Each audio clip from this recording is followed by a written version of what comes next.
My wife and I had been saving for months to get away. We didn't want a resort or a city. We wanted silence, nature, a break. So when we stumbled across this beautiful old lake house on a low-profile rental site, it felt like fate.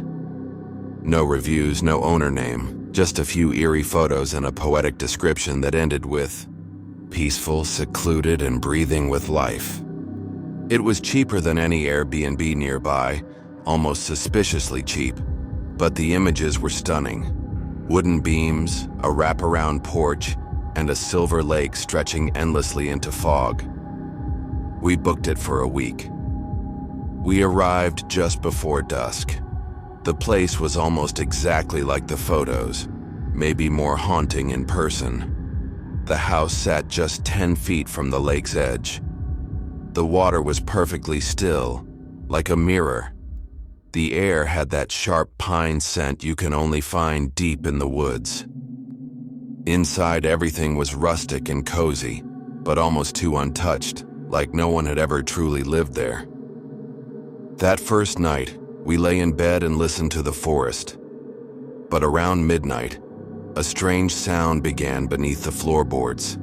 At first, I thought it was the wood settling, but it wasn't random. It had rhythm. Creak, pause, creak, pause. The sound didn't move like footsteps. It pulsed, like lungs expanding and deflating. I whispered to my wife, joking nervously, "It's like the house is breathing." She didn't laugh. She said she was thinking the same thing. The next morning, we noticed little things. Our shoes had moved closer to the door. The bedroom window, which I knew I closed, was slightly cracked open. Maybe we were just tired. Maybe the house had drafts. We didn't want to overthink it. That evening, we sat on the porch watching the sunset over the lake. No boats, no people, no birds, just silence, stillness, almost like the lake itself was holding its breath. Then, just after dark, we heard movement inside, like footsteps. I walked in, but the room was empty. Except the mirror in the hallway was fogged up. We hadn't used hot water. We hadn't showered. And written into the fog were faint streaks, like fingerprints dragging downward. That night, the breathing came back, louder, deeper. The walls groaned like something inside was stretching. The hardwood floorboards bulged ever so slightly under my feet. It was no longer a creak. It was an inhale. I knelt down and pressed my palm to the floor. And I swear to God, I felt it pulse like warm, slow, alive. That's when we heard it. 3 knocks, heavy, wooden, from inside the house. We checked every door, every window, everything was locked. We stayed up till dawn, holding each other, flinching at every sound. The sun finally came up, but with it came a new horror. Outside, leading from the lake to our porch, were bare, wet footprints. Dozens of them. Different sizes, adult, child, some barefoot, some clawed. They didn't lead to the house. They stopped at the threshold and disappeared. When I tried to start the car, it was dead. My phone, no signal. My wife's, glitched and black-screened. We decided to leave on foot, but as we stepped outside, the wind suddenly stopped. The trees around the lake became perfectly still. The reflection on the water sharpened, too perfect, like a photograph, and in that reflection, I saw a third person standing behind us in the living room. We ran back in, but the house was empty, except for the floorboards.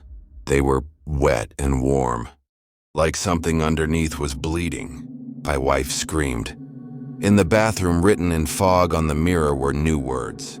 "You are inside me." That was it. We ran barefoot through the trees, not looking back. After nearly an hour of stumbling through brush, we reached the main road. The moment we hit gravel, our phones buzzed. Car unlocked, like nothing happened. When we reported the listing, the site claimed it never existed. We even went back with a forest ranger a week later. The lake was still there, but the house, gone, not destroyed, just never there. No foundation, no debris, no evidence it was ever built. But when I stood by the lake one last time alone, I heard it. Not in my ears, in my chest. A low, soft inhale. Craig! And the wind whispered. You were inside me too. It was supposed to be a celebration. One last trip before real life pulled us in different directions. 6 of us, all childhood friends, fresh out of college, renting a lake house buried deep in the trees. The place was beautiful, old but not run down. A 2-story cabin with a long dock that reached into still black water. The lake was huge, wide and calm, with no other houses in sight. That isolation was part of the charm. We brought beer, board games, firewood. Just us, nature, and nostalgia. The first night felt magical. We roasted marshmallows on the fire pit by the dock, watched the stars, swam under the moonlight. For the first time in years, it felt like we were kids again. But something changed on the second night. We were sitting around the same fire, laughing over dumb stories, when Tom suddenly stopped mid-sentence. He was staring out at the water. "Do you see that?" he whispered. We all turned. There, maybe 15 feet from the edge of the dock, floated a figure. A girl, barely visible above the surface. Long, wet hair draped across her face. Pale skin glowing faintly in the moonlight. Not moving, not even rippling the water. At first we thought it was a joke, someone messing with us. Maybe another swimmer. But she didn't move. Didn't respond when we called out. Didn't make a sound. Just hovered there like the water was holding her still. I ran to grab a flashlight. When the beam hit the lake, she was already gone. No splash, no ripples, nothing. We stayed up a bit longer, a little shaken, but chalked it up to the dark playing tricks on us. Until the next morning. There were footprints on the dock, small, bare, wet, leading from the water to the cabin's front steps. Then they stopped. No prints going back, no signs of where she went. We all swore we hadn't walked out there barefoot.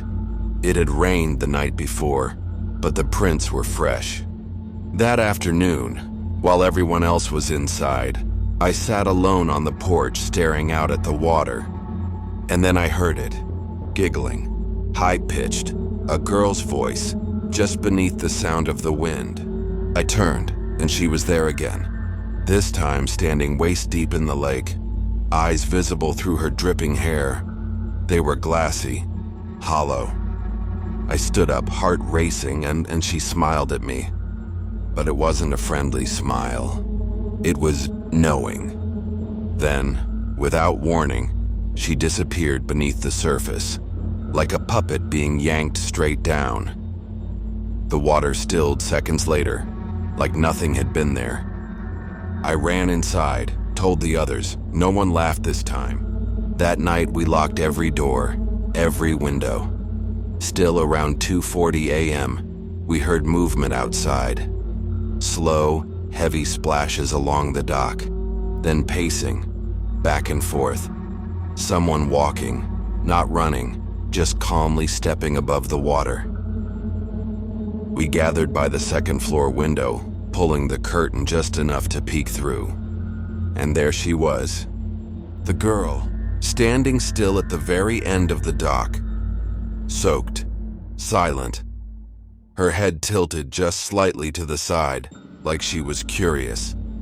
And then she pointed at us. That was enough. We hid. No one slept. The next morning we found something worse. Tiny handprints smeared on the inside of the sliding glass door, as if someone had been watching from within. When we left, we didn't speak, didn't pack properly, just grabbed what we could and ran to the cars. But that wasn't the end.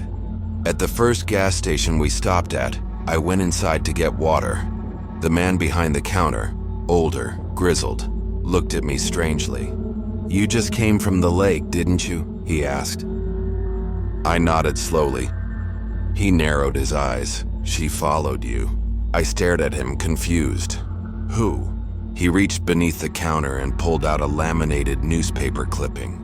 Local girl drowns in lake, body never found. The photo was old, grainy, but I recognized her. Same hair, same smile. He handed it to me. Sometimes she shows up, picks one group at a time. I felt sick. We drove home in silence, each of us too afraid to speak the words aloud. But that night I dreamed of water. Dark, cold, and a small voice whispering from beneath the surface. Come back. It took me 10 years to talk about what happened. 10 years since my brother disappeared. We weren't close, not anymore. Life had gotten in the way.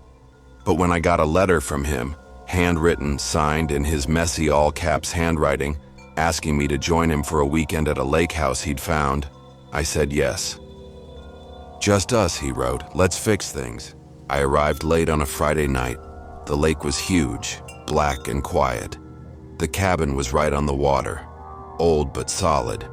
My brother greeted me with a hug and a grin I hadn't seen since we were kids. There was no phone signal, no internet, just a fire in the hearth and 2 beds in a single room. The first night was spent catching up, jokes, whiskey, a bit of awkward silence. But it felt good. We slept to the sound of the lake lapping gently against the shore. The next morning he was gone. His bed was empty, the fire was out. I figured he'd gone for a walk. Hours passed, no sign. I started searching, called his name, checked the woods, the dock, even swam out a bit thinking maybe he'd gone for a dip. Nothing. I waited all day, no return, no sound. That night, I sat alone in the cabin with a growing pit in my stomach.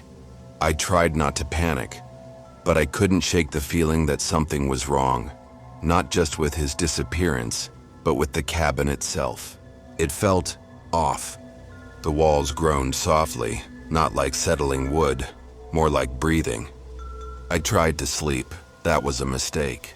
Around 2 a.m., I woke up to the smell of mud.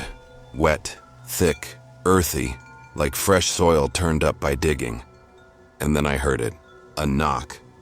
Not on the door, from beneath the floor. 3 slow, heavy knocks, like someone was trapped below. I froze, didn't move, didn't breathe.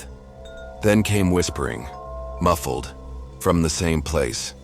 Too faint to make out, like someone speaking from underwater. I grabbed the flashlight and ran out the door. But the cabin wasn't right anymore. From the outside, it looked different, like it had aged 100 years overnight. The wood was warped, the windows cracked, moss covered the roof.